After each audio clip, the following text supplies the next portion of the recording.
History of Arbor Day by John Nordhouse. We are taught to value the blessings of life by antithesis. When we are sick, we learn to value health. When blind, we long to experience the delightful sense of sight. When deaf, we yearn for the music we love to hear. When in impoverished circumstances physically, we hope for the good things of this world and a comfortable existence. So courtesy Sturm's Oklahoma magazine. The utter treelessness of these vast plains 3 or 4 score years ago created a longing in the hearts of the pioneers of the grand forests whence they had emerged and taught them, by contrast, the beauty and utility of woodlands. Thus, out from a realizing sense of the total lack of trees came the inspiration for an anniversary devoted to the planting of trees on these monotonous plains. Until today, Nebraska stands among the foremost in practical forestry of all the states in the Union. The denudation of the woodlands of the United States was the cause of such concern and discussion among forestry associations and practical foresters for some time prior to the year 1872, but on January the 4th of that year the first suggestion was made for the establishment of an Arbor Day anniversary. On that day, Mr. J. Sterling Morton, a member of the Nebraska State Board of Agriculture, introduced in that body of the following resolution, which was unanimously adopted. After some debate as to the name, some of the members contended for the word Sylvan instead of Arbor.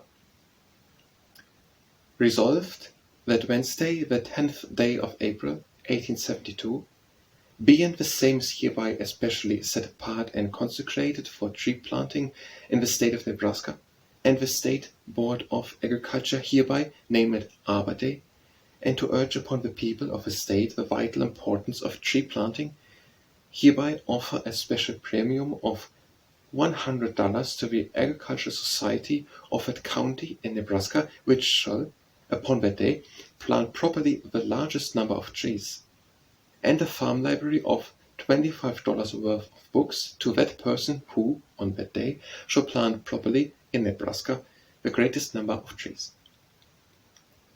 As a result of this resolution, over 1 million trees were planted in Nebraska on that first Arbor Day. 3 years later, its celebration had attained such favor that the governor set apart by proclamation the 3rd Wednesday in April as Arbor Day. The first proclamation, I believe, was issued by Governor Robert W. Furness, who now resides at Brownville, Nebraska. Since then, a similar proclamation has been issued annually by the governors of Nebraska, and in 1885 an act was passed by the legislature designing the 22th of April, Mr. Morton's birthday, as the date for Arbor Day and making it one of the legal holidays of the state. Since the establishment of Arbor Day more than 30 years ago, billions of trees have been planted in Nebraska alone.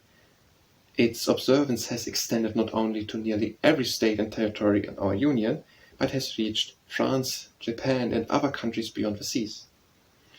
The Arbor Day Memorial Association of Nebraska will soon erect a beautiful monument of bronze and granite in the memory of Mr. Morton, but I like to think of him as having for his greatest monument the trees which he loved, and in the light by which he regarded the epitaph on the statue of Sir Christopher Wren.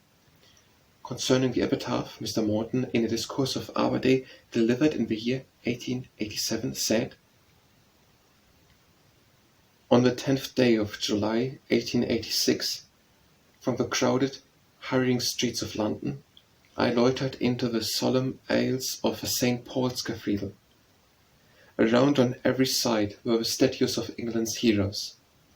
Upon tablets of brass and marble were inscribed their eulogisms. In fierce warfare on wave and field they had exalted English courage, and won renown for England's arms. Nelson and Wellington, victors by sea and land, were there, and hundreds more whose epitaphs were written in blood which, as it poured from the ghastly wounds, had borne other mortals to the unknown world.